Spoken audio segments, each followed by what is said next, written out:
ನಮಸ್ಕಾರ ಎಲ್ಲರಿಗೂ. ನಾವು ಈ ಹಿಂದಿನ ವಿಡಿಯೋದಲ್ಲಿ ಆರ್ಟಿಕಲ್ 76 ಬಗ್ಗೆ ಸಂಪೂರ್ಣವಾಗಿ ಡಿಸ್ಕಷನ್ ಮಾಡಿದ್ವಿ. ಆರ್ಟಿಕಲ್ 76 ಸಬ್ ಕ್ಲಾಸ್ 1ರಿಂದ ಆರ್ಟಿಕಲ್ 76 ಸಬ್ ಕ್ಲಾಸ್ 4ರವರೆಗೂ ಸಂಪೂರ್ಣವಾದ ಮಾಹಿತಿಯನ್ನ ಪಡ್ಕೊಂಡಿವಿ. ಅದರದ್ದು ಈ ಸರಿ ಎಲ್ಲ ವಿಡಿಯೋಗಳು ಲಾಂಗ್ ಆಗ್ಯಾವ, ದೊಡ್ಡ ಆಗ್ಯಾವ, ನಮಗೆ ಶಾರ್ಟ್ ಆಗಿ ಹೇಳ್ಕೊಡ್ರಿ ಅಂತಂದ್ರೆ ಈ ವಿಡಿಯೋ ನಿಮಗಾಗಿ ಏನು ಆರ್ಟಿಕಲ್ 76 ಸಬ್ ಕ್ಲಾಸ್ 1ರಿಂದ 4ರವರೆಗೂ ಒಂದೇ ವಿಡಿಯೋದೊಳಗೆ ತಿಳಿಸೋದಾದ್ರೆ ಹೌದಾ, ಏನ್ ಹೇಳ್ತೈತಿ ಅಂತ ನೋಡೋಣ. ಸರಿ, ಆರ್ಟಿಕಲ್ 76 ಸಬ್ ಕ್ಲಾಸ್ 1 ಏನ್ ಹೇಳ್ತೈತಿ ಅಂದ್ರೆ ನೇಮಕಾತಿಯ ಬಗ್ಗೆ ಹೇಳ್ತೈತಿ. ಯಾರ ನೇಮಕಾತಿ ಅಂತ ಕೇಳಿದ್ರೆ ಅಟಾರ್ನಿ ಜನರಲ್ ಅವರ ನೇಮಕಾತಿ. ಹೌದಾ, ಆರ್ಟಿಕಲ್ 76 ಸಬ್ ಕ್ಲಾಸ್ 1 ಯಾರ ನೇಮಕಾತಿಯ ಬಗ್ಗೆ ಹೇಳ್ತೈತಿ? ಅಟಾರ್ನಿ ಜನರಲ್ ಅವರ ನೇಮಕಾತಿಯ ಬಗ್ಗೆ ಹೇಳ್ತೈತಿ. ಜೊತೆಗೆ ಅವರಿಗೆ ಕ್ವಾಲಿಫಿಕೇಶನ್ ಬಗ್ಗೆನೂ ಹೇಳ್ತೈತಿ. ಅವ್ರ ಕ್ವಾಲಿಫಿಕೇಶನ್ ಏನಿರಬೇಕು, ಅರ್ಹತೆ ಏನಿರಬೇಕು ಅನ್ನೋದ್ರ ಬಗ್ಗೆನೂ ಆರ್ಟಿಕಲ್ 76 ಸಬ್ ಕ್ಲಾಸ್ 1 ಹೇಳ್ತೈತಿ. ಹಂಗಾದ್ರೆ ನೇಮಕಾತಿಯನ್ನ ಯಾರು ಮಾಡ್ತಾರೆ? ರಾಷ್ಟ್ರಪತಿಗಳು ಮಾಡ್ತಾರೆ. ಯಾರ ನೇಮಕಾತಿ? ಅಟಾರ್ನಿ ಜನರಲ್ ಅವರ ನೇಮಕಾತಿಯನ್ನ ರಾಷ್ಟ್ರಪತಿಗಳು ಮಾಡ್ತಾರೆ. ಹೌದಾ, ರಾಷ್ಟ್ರಪತಿಗಳು ಹೆಂಗೆ ನೇಮಕ ಮಾಡ್ತಾರೋ ಅಂತ ಕೇಳಿದ್ರೆ ಪ್ರಧಾನಮಂತ್ರಿ ಮತ್ತು ಮಂತ್ರಿ ಮಂಡಲದ ಸಲಹೆಯ ಮೇರೆಗೆ ಮಾಡ್ತಾರೆ, ನೆನಪಲ್ಲಿ ಇರಲಿ. ಆಮೇಲೆ ಕ್ವಾಲಿಫಿಕೇಶನ್ಗಳ ಬಗ್ಗೆ ಬಂದ್ರೆ ಕ್ವಾಲಿಫಿಕೇಶನ್ ಏನಿರ್ಬೇಕು ಅವರಿಗೆ? ಸಂವಿಧಾನದಲ್ಲಿ ಏನ್ ಬರ್ತಾರೆ ಕ್ವಾಲಿಫಿಕೇಶನ್ ಅಟಾರ್ನಿ ಜನರಲ್ ಅವರಿಗೆ ಅಂತ ಕೇಳಿದ್ರೆ ಆತನು ಸುಪ್ರೀಂ ಕೋರ್ಟ್ನ ನ್ಯಾಯಮೂರ್ತಿ ಆಗುವ ಅರ್ಹತೆಗಳನ್ನ ಹೊಂದಿರಬೇಕು. ಸುಪ್ರೀಂ ಕೋರ್ಟ್ನ ನ್ಯಾಯಮೂರ್ತಿ ಆಗುವ ಅರ್ಹತೆಯನ್ನು ಹೊಂದಿರಬೇಕು. ಇಷ್ಟ ಬರ್ದಾರ ಅವರು ಸಂವಿಧಾನದೊಳಗೆ. ಹಂಗಾದ್ರೆ ಸುಪ್ರೀಂ ಕೋರ್ಟ್ನ ನ್ಯಾಯಮೂರ್ತಿಗಳಾಗುವ ಅರ್ಹತೆ ಏನೇನಪ್ಪ ಅಂತ ಕೇಳಿದ್ರೆ ಆತನು ಭಾರತದ ನಾಗರಿಕನಾಗಿರಬೇಕು, ಒಂದನೇದ್ದು. ಎರಡನೇದ್ದು, 5 ವರ್ಷಗಳ ಕಾಲ ಭಾರತದ ಯಾವುದೇ ಹೈಕೋರ್ಟ್ನಲ್ಲಿ ನ್ಯಾಯಾಧೀಶರಾಗಿ ಸೇವೆ ಸಲ್ಲಿಸಿರಬೇಕು, ಇಲ್ಲವೇ ಹೈಕೋರ್ಟ್ನ ವಕೀಲರಾಗಿ 10 ವರ್ಷಗಳ ಕಾಲ ಸೇವೆ ಸಲ್ಲಿಸಿರಬೇಕು. ಇವೆರಡು ಇಲ್ಲ ಅಂತಂದ್ರೂ ನಡೀತೈತಿ. ರಾಷ್ಟ್ರಪತಿಗಳ ದೃಷ್ಟಿಯಲ್ಲಿ ಅವ ಉತ್ತಮ ನ್ಯಾಯದ ತಿಳುವಳಿಕೆಯನ್ನು ಹೊಂದಿರುವವನಾಗಿರಬೇಕು, ಕಾನೂನಿನ ತಿಳುವಳಿಕೆಯನ್ನು ಹೊಂದಿರುವವನಾಗಿರಬೇಕು. ಇವು 4 ಕ್ವಾಲಿಫಿಕೇಶನ್ಗಳಲ್ಲಿ 3 ಕ್ವಾಲಿಫಿಕೇಶನ್ ಅನ್ನ ಕಂಪ್ಲೈ ಮಾಡಬೇಕು. ಸಾರಿ, ಒಂದೇದಂತೂ ಕಂಪಲ್ಸರಿ, ಭಾರತದ ನಾಗರಿಕನಾಗಿರಬೇಕು, ಅದು ಕಂಪಲ್ಸರಿ. ಇನ್ನು ಉಳಿದು 3 ಅದಾವಲ್ಲ, ಅದ್ರೊಳಗ ಒಂದನ್ನ ಕಂಪ್ಲೈ ಮಾಡಿದ್ರೆ ಸಾಕು. ಏನು? ಹೈಕೋರ್ಟ್ನ ನ್ಯಾಯಮೂರ್ತಿಗಳಾಗುವ ಅರ್ಹತೆ ಹೈಕೋರ್ಟ್ನ ನ್ಯಾಯಮೂರ್ತಿಗಳಾಗಿ 5 ವರ್ಷ ಸೇವೆ ಸಲ್ಲಿಸಿರಬೇಕು, ಇಲ್ಲವೇ ಹೈಕೋರ್ಟ್ನ ನ್ಯಾಯವಾದಿಯಾಗಿ 10 ವರ್ಷಗಳ ಕಾಲ ಅಂದ್ರೆ ವಕೀಲರಾಗಿ 10 ವರ್ಷಗಳ ಕಾಲ ಸೇವೆ ಸಲ್ಲಿಸಿರಬೇಕು, ಇಲ್ಲವೇ ಇವೆರಡೂ ಇಲ್ಲ ಅಂತಂದ್ರೆ ಇನ್ನೊಂದೈತಿ, ರಾಷ್ಟ್ರಪತಿಗಳ ದೃಷ್ಟಿಯಲ್ಲಿ ಆತನು ಕಾನೂನಿನ ತಜ್ಞನಾಗಿರಬೇಕು. ಇದಿಷ್ಟಿತ್ತು ಅಂತಂದ್ರೆ he shall be appointed as a supreme court judge. ಹೌದಾ, ಅಂತಹ ಕ್ವಾಲಿಫಿಕೇಶನ್ ಅನ್ನ ಅಟಾರ್ನಿ ಜನರಲ್ ಅವರು ಹೊಂದಿರಬೇಕು. ಇದು ಆರ್ಟಿಕಲ್ 76 ಸಬ್ ಕ್ಲಾಸ್ 1. ಇನ್ನು ಆರ್ಟಿಕಲ್ 76 ಸಬ್ ಕ್ಲಾಸ್ 2 ಏನ್ ಹೇಳ್ತೈತಿ ಅಂತ ನೋಡಿದ್ರೆ ಆರ್ಟಿಕಲ್ 76 ಸಬ್ ಕ್ಲಾಸ್ 2 ಏನ್ ಹೇಳ್ತೈತಿ ಅಂತ ಕೇಳಿದ್ರೆ functions of the attorney general ಬಗ್ಗೆ ಹೇಳ್ತೈತಿ. ಫಂಕ್ಷನ್ಸ್, ಕಾರ್ಯಗಳು. ಏನ್ ಆತನ ಕಾರ್ಯಗಳು ಅಂತ ಕೇಳಿದ್ರೆ ರಾಷ್ಟ್ರಪತಿಗಳು ಹೇಳಿದ ಕಾರ್ಯಗಳನ್ನ ಆತ ಮಾಡಬೇಕು, ರಾಷ್ಟ್ರಪತಿಗಳು ವಹಿಸಿದ ಕಾರ್ಯಗಳನ್ನ ಮಾಡಬೇಕು, ಒಂದನೇದ್ದು. ಎರಡನೇದ್ದು, ಕೇಂದ್ರ ಸರ್ಕಾರಕ್ಕೆ ನ್ಯಾಯಿಕ ವಿಷಯಗಳಲ್ಲಿ ಸಲಹೆ ಮತ್ತು ಸೂಚನೆಗಳನ್ನ ಕೊಡಬೇಕು, ಸಲಹೆ ಸೂಚನೆಯನ್ನ ಕೊಡಬೇಕು.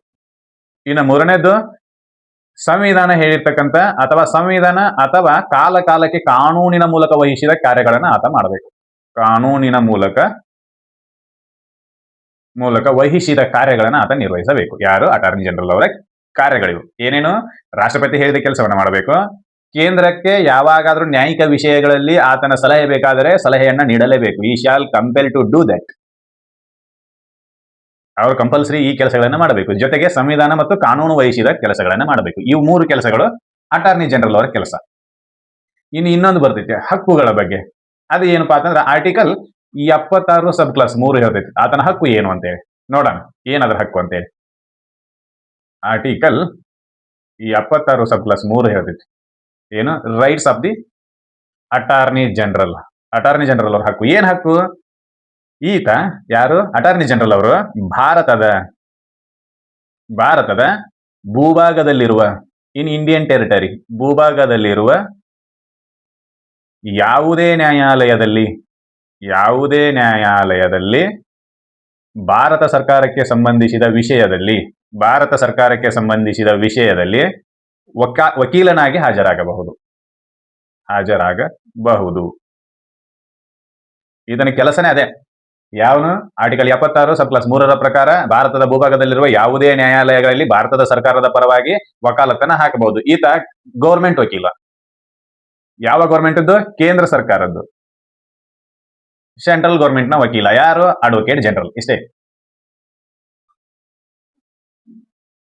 ಹಂಗಾದ್ರೆ ಸರ ಭಾರತದ ಯಾವುದೇ ನ್ಯಾಯಾಲಯದಲ್ಲಿ ಭಾಗವಹಿಸಬಹುದನ್ರಿ ಯಾವುದೇ ವಿಷಯಕ್ಕೆ ಸಂಬಂಧಿಸಿದಂತೆ ಅಂತ ಕೇಳಿದ್ರೆ ಯಾವುದೇ ವಿಷಯಕ್ಕೆ ಸಂಬಂಧಿಸಿದಂತೆ ಅಲ್ಲ, ಭಾರತ ಸರ್ಕಾರದ ವಿಷಯಕ್ಕೆ ಸಂಬಂಧಿಸಿದಂತೆ ನೆನಪಲ್ಲಿ ಇಡಬೇಕು. ಅವ ಅಟಾರ್ನಿ ಜನರಲ್ ಆಗಿ ಭಾಗವಹಿಸಿದ್ದ ಅಂತಂದ್ರೆ ಭಾರತ ಸರ್ಕಾರದ ಕೇಸುಗಳಿಗೆ ಸಂಬಂಧಿಸಿದಂತೆ ಮಾತ್ರ, ಕೇವಲ ತನ್ನ ಎಬಿಲಿಟಿಯ ಮೇರೆಗೆ ವಕಾಲತನ್ನ ಹಾಕಿದ್ರು ಅಂತಂದ್ರೆ ಆತ ಯಾವುದೇ ವ್ಯಕ್ತಿಯ ಪರವಾಗಿ ವಕಾಲತನ್ನ ಹಾಕಬಹುದು. ಆದರೆ ಆ ಕೇಸು ಭಾರತ ಸರ್ಕಾರದ ವಿರುದ್ಧ ಆಗಿರಬಾರದು. ಈಗ ಆತ ನನ್ನ ಪರವಾಗಿ, ಯಾರು ಅಟಾರ್ನಿ ಜನರಲ್ ಅವರು ನನ್ನ ಪರವಾಗಿ ವಕಾಲತನ್ನ ಹಾಕಕತ್ತಿದ್ರು ಅಂತಂದ್ರೆ ಒಂದು ವಿಷಯವನ್ನ ಗಮನದಲ್ಲಿ ಇಟ್ಕೊಂಡಿರ್ಬೇಕು, ವಕಾಲತ್ತು ನನ್ನ ಪರವಾಗಿ ಹಾಕುವ ವಕಾಲತ್ತು ಭಾರತ ಸರ್ಕಾರದ ವಿರುದ್ಧವಾಗಿರ್ತಕ್ಕಂಥ ಕೇಸ್ನಲ್ಲಿ ಇರಬಾರದು. ನಾನು ಭಾರತ ಸರ್ಕಾರದ ವಿರುದ್ಧವಾಗಿ ಏನಾದ್ರು ಕೇಸ್ ಮಾಡೀನಿ ಅಂದ್ರೆ ಅಂತ ಕೇಸ್ನಲ್ಲಿ ಅವ್ರು ವಕಾಲತನ್ನ ಹಾಕುವಂತಿಲ್ಲ. ಇದಿಷ್ಟು. ಇಲ್ಲಾದ್ರೆ ಅವ ಎಲ್ಲಾ ರೀತಿಯ ಹಕ್ಕುಗಳನ್ನ ಹೊಂದಾನೆ, ವಕಾಲತ್ತು ಯಾರು ಬೇಕಾದವ್ರ ಪರವಾಗಿನೂ ಅವ ಹಾಕಬಹುದು. ಹೌದಾ? ಇನ್ನ ಆರ್ಟಿಕಲ್ 76 ಸಬ್ ಕ್ಲಾಸ್ 4 ಈಗ ನೇಮಕಾತಿನೂ ಆಯ್ತು, ಆತನ ಫಂಕ್ಷನ್ ಆಯ್ತು, ಆತನ ಹಕ್ಕುಗಳ ಬಗ್ಗೆನೂ ಆಯ್ತು.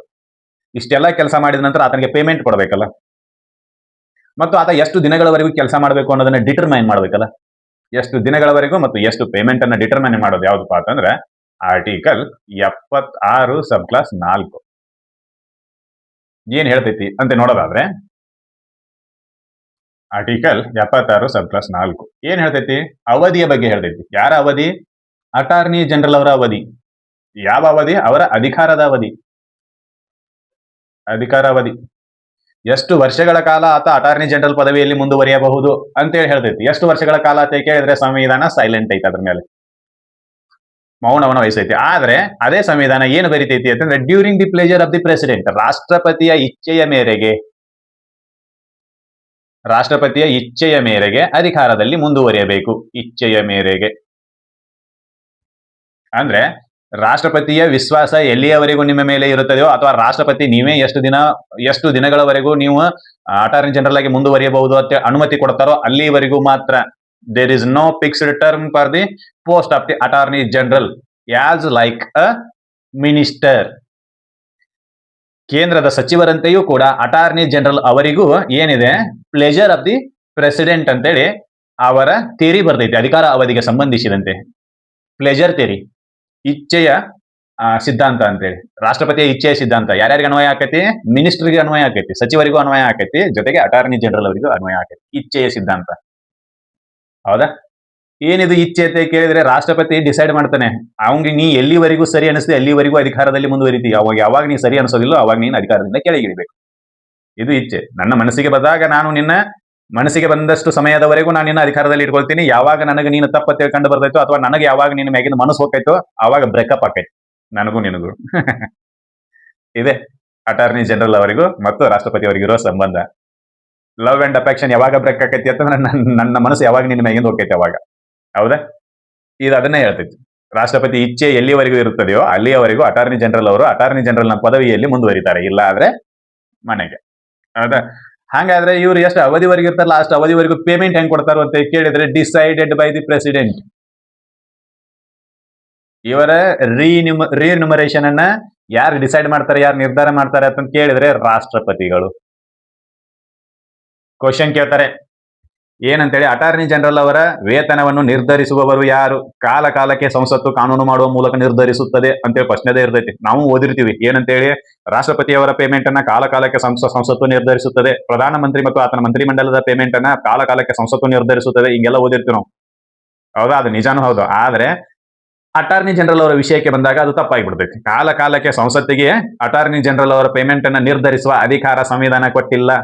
It may be decided by the president. ರಾಷ್ಟ್ರಪತಿಗಳು ಅದನ್ನ ನಿರ್ಧರಿಸುತ್ತಾರೆ. ಸಂವಿಧಾನದ ಆರ್ಟಿಕಲ್ 76 ಸಬ್ ಕ್ಲಾಸ್ 4 ಇದನ್ನ ಸ್ಪಷ್ಟಪಡಿಸ್ತೈತಿ. There is no role of the parliament with regards to the deciding of the payment of the attorney general. ಅಲ್ಲಿ ಸಂಸತ್ತಿನ ಯಾವುದೇ ಪಾತ್ರವೇ ಇಲ್ಲ. ಯಾವುದಕ್ಕೆ ಸಂಬಂಧಿಸಿದಂತೆ? ಅಟಾರ್ನಿ ಜನರಲ್ ಅವರ ವೇತನವನ್ನು ನಿರ್ಧರಿಸುವ ಸಮಯಕ್ಕೆ ಸಂಬಂಧಿಸಿದಂತೆ. ಅಂದ್ರೆ ಅಟಾರ್ನಿ ಜನರಲ್ ಅವರ ವೇತನವನ್ನ ರಾಷ್ಟ್ರಪತಿಗಳು ನಿರ್ಧರಿಸುತ್ತಾರೆ. No role of parliament in deciding the payment of the attorney general. It is unclear. ಹೌದಾ?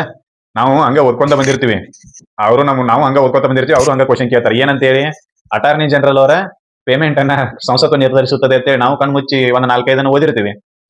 ರಾಷ್ಟ್ರಪತಿದ್ದು ನಿರ್ಧರಿಸುತ್ತಾರೆ, ಮುಖ್ಯ ನ್ಯಾಯಾಧೀಶರದ್ದು ನಿರ್ಧರಿಸುತ್ತಾರೆ, ಪ್ರಧಾನಮಂತ್ರಿ ಮತ್ತು ಆತನ ಮಂತ್ರಿಮಂಡಲವನ್ನು ನಿರ್ಧರಿಸುತ್ತಾರೆ, ಹಂಗೆ ಇವ್ರದ್ದು ನಿರ್ಧಾರ ಮಾಡ್ತಿರ್ಬೇಕಲ್ಲ ಅಂತೇಳಿ ಡಿಸೈಡ್ ಮಾಡಿ ನಾವು ಟಿಕ್ ಮಾರ್ಕ್ ಮಾಡಿ ಬಂದ್ಬಿಡ್ತೀವಿ. ಜೊತೆಗೆ ನಮ್ಮದು ಪ್ರಜಾಪ್ರಭುತ್ವ, ಸಂಸತ್ತು ನಿರ್ಧಾರ ಮಾಡ್ಲಿಲ್ಲ ಅಂತಂದ್ರೆ ಯಾರು ನಿರ್ಧಾರ ಮಾಡಬೇಕು ಅಂತೇಳಿ ಅದು ಒಂದು ಕ್ವಶನ್ ತಲೆಯಾಗಿರ್ತೈತೆ. ಅದಕ್ಕೆ ಇದು ಪೇಚ್, ಇಲ್ಲಿ ನಾವು ತಪ್ತೀವಿ ಅನ್ನೋದು ಎಕ್ಸಾಮಿನರಿಗೆ ಗೊತ್ತಿರ್ತೈತಿ. ಅದಕ್ಕೆ ಅವ ಇಲ್ಲಿ ಈ ರೀತಿ ಕ್ವಶನ್ ಕೇಳ್ತಾನೆ, ಏನು ಸಂಸತ್ತು ಅಟಾರ್ನಿ ಜನರಲ್ ಅವರ ವೇತನವನ್ನ ನಿರ್ಧಾರ ಮಾಡುತ್ತಾರೆ, ಅಥವಾ ಅನುಸೂಚಿ 2ರಲ್ಲಿ ಹೇಳಿರುವಂತೆ ಅಟಾರ್ನಿ ಜನರಲ್ ಅವರಿಗೆ ವೇತನವನ್ನ ನೀಡಲಾಗುತ್ತದೆ. ಇಲ್ಲ, ಅನುಸೂಚಿ 2 ಇಲ್ಲ, ಆಮೇಲೆ ಸಂಸತ್ತೂ ಇಲ್ಲ. ಇಲ್ಲಿ ನೆನಪಲ್ಲಿ ಇಡಬೇಕು, ಯಾರು ಕೇವಲ ರಾಷ್ಟ್ರಪತಿ ಮಾತ್ರ ಡಿಸೈಡ್ ಮಾಡ್ತಾರೆ. ರಾಷ್ಟ್ರಪತಿ ಯಾರ ಸಲಹೆಯ ಮೇರೆಗೆ ಡಿಸೈಡ್ ಮಾಡ್ತಾರೆ ಅಂದ್ರೆ ಪ್ರಧಾನಮಂತ್ರಿ ಮತ್ತು ಆತನ ಮಂತ್ರಿ ಮಂಡಲದ ಮೇರೆಗೆ ಸಲಹೆ ಏನು ಪೇಮೆಂಟ್ ಅನ್ನ ಡಿಸೈಡ್ ಮಾಡ್ತಾರೆ. ಇದಿಷ್ಟು ನಮಗೆ ನೆನಪಿರಬೇಕಾಗಿರ್ತಕ್ಕಂಥ ಮಾಹಿತಿ. ಹೌದಾ? ಇನ್ನ ಅಧಿಕಾರ ಜೊತೆಗೆ ಇನ್ನು ಕೆಲವೊಂದಿಷ್ಟು ಹಕ್ಕುಗಳು ಯಾರಿಗೆ ಅಟಾರ್ನಿ ಜನರಲ್ ಅವರಿಗೆ ಕೊಟ್ಟಾರೆ. ಅಟಾರ್ನಿ ಜನರಲ್ ಏನ್ ಹಕ್ಕು ಕೊಟ್ಟಾರು ಅಂತಂದ್ರೆ ಸಂಸತ್ತಿನ ಯಾವುದೇ ಸದನದಲ್ಲಿ ಚರ್ಚೆಯಲ್ಲಿ ಭಾಗವಹಿಸಬಹುದು. Without a member of the parliament he can be participated in the discussion of the parliament without being a member of the parliament. ಈತ ಸಂಸತ್ತಿನ ಸದಸ್ಯ ಅಲ್ಲ, ಆದರೂ ಕೂಡ ಸಂಸತ್ತಿನ ಕಲಾಪದಲ್ಲಿ ಭಾಗವಹಿಸಬಹುದು. He is a only person.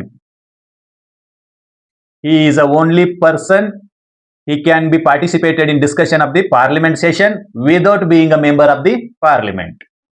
ಈತ ಪಾರ್ಲಿಮೆಂಟ್ನ ಸದಸ್ಯನಲ್ಲದಿದ್ದರೂ ಕೂಡ ಸಂಸತ್ತಿನ ಕಲಾಪಗಳಲ್ಲಿ ಚರ್ಚೆಗಳಲ್ಲಿ ಭಾಗವಹಿಸಬಹುದು. ನೆನಪಲ್ಲಿ ಇರಲಿ, ಇದು ಅತ್ಯುನ್ನತವಾಗಿರ್ತಕ್ಕಂಥ ಏನು ಪ್ರೈವಿಲೇಜಸ್ ಇದು ಅವನಿಗೆ ಕೊಟ್ಟಿರ್ತಕ್ಕಂಥ ಸೌಕರ್ಯ. ಯಾರಿಗೆ? ಅಟಾರ್ನಿ ಜನರಲ್ ಅವರಿಗೆ. ಹೌದಾ? ಸಂಸತ್ತಿನ ಯಾವುದೇ ಸದನದಲ್ಲಿ ಭಾಗವಹಿಸಿ ಮಾತನಾಡಬಹುದು, ಸಂಸತ್ತಿನ ಯಾವುದೇ ಸಮಿತಿಗಳ ಸದಸ್ಯನಾಗಬಹುದು. ಆದರೆ ಒಂದು ಅಧಿಕಾರ ಇಲ್ಲ, ಏನಪ್ಪಾ ಅಂತಂದ್ರೆ ವೋಟ್ ಮಾಡುವ ಅಧಿಕಾರ ಇಲ್ಲ. He cannot cast his vote in parliament on any subject because of what? He is not a member. ಆತ ಸದಸ್ಯ ಆಗಿಲ್ಲವಾದ್ದರಿಂದ ಆತ ಮತದಾನ ಮಾಡಲು ಬರುವುದಿಲ್ಲ. ಆದರೆ ಆತ ಅಟಾರ್ನಿ ಜನರಲ್ ಆಗಿರುವ ಕಾರಣ ಸಂಸತ್ತಿನ ಕಲಾಪಗಳಲ್ಲಿ ಭಾಗವಹಿಸಬಹುದು, ಆದರೆ ಮತದಾನ ಮಾಡುವಂತಿಲ್ಲ. ಕ್ವಶನ್ ಹಿಂಗೆ ಬರ್ತವೆ. ಸಂಸತ್ತಿನ ಸದಸ್ಯನಲ್ಲದ ಯಾವುದೇ ವ್ಯಕ್ತಿ ಸಂಸತ್ತಿನ ಕಲಾಪಗಳಲ್ಲಿ ಭಾಗವಹಿಸುವಂತಿಲ್ಲ. ಮೇಲಿನ ಹೇಳಿಕೆ ಸರಿ, ಮೇಲಿನ ಹೇಳಿಕೆ ತಪ್ಪು, ಮೇಲಿನ ಹೇಳಿಕೆ ಯಾವುದೂ ಅಲ್ಲ. ಬರ್ದೈತಿ ಏನದು? ಸಂಸತ್ತಿನ ಯಾವುದೇ ಸದಸ್ಯನಲ್ಲದ ಯಾವುದೇ ವ್ಯಕ್ತಿ ಕಲಾಪಗಳಲ್ಲಿ ಭಾಗವಹಿಸುವಂತಿಲ್ಲ ಅಂತ ಕೇಳಿದ್ರೆ ಆ ಸ್ಟೇಟ್ಮೆಂಟ್ ತಪ್ಪು. ಬಿಕಾಸ್ ಆಫ್ ಸಂಸತ್ತಿನ ಸದಸ್ಯನಲ್ಲದ ವ್ಯಕ್ತಿ ಒಬ್ಬವನು ಭಾಗವಹಿಸಬಹುದು, ಆತ ಅಟಾರ್ನಿ ಜನರಲ್ ಆಗಿರ್ತಾನೆ. ಹೌದಾ? ಇದು ನಮಗೆ ಗೊತ್ತಿರಬೇಕು. ಇದಿಷ್ಟು ಮಾಹಿತಿ ಆರ್ಟಿಕಲ್ 76 ಸಬ್ ಕ್ಲಾಸ್ 1ರಿಂದ ಆರ್ಟಿಕಲ್ 76 ಸಬ್ ಕ್ಲಾಸ್ 4ರವರೆಗೂ ಇನ್ ಶಾರ್ಟ್, ಸಂಕ್ಷಿಪ್ತದಲ್ಲಿ ಹೇಳುವುದಾದರೆ. ಹೌದಾ? ಈ ಮಾಹಿತಿ ನಿಮಗೆಲ್ಲ ಇಷ್ಟ ಆಗೈತಿ ಅಂತ ತಿಳ್ಕೊಂತೀನಿ. ಈ ಮಾಹಿತಿ ಇಷ್ಟ ಆಗಿತ್ತು ಅಂದ್ರೆ ಈ ವಿಡಿಯೋನ ಎಲ್ಲರಿಗೂ ಶೇರ್ ಮಾಡ್ರಿ, ನಮ್ಮ ಚಾನಲ್ ಅನ್ನು ಸಬ್ಸ್ಕ್ರೈಬ್ ಮಾಡ್ರಿ. ಮುಂದಿನ ವಿಡಿಯೋದಲ್ಲಿ ಆರ್ಟಿಕಲ್ 77 ಬಗ್ಗೆ ಡಿಸ್ಕಷನ್ ಮಾಡೋಣ. ಅಲ್ಲಿವರೆಗೂ ಧನ್ಯವಾದಗಳು.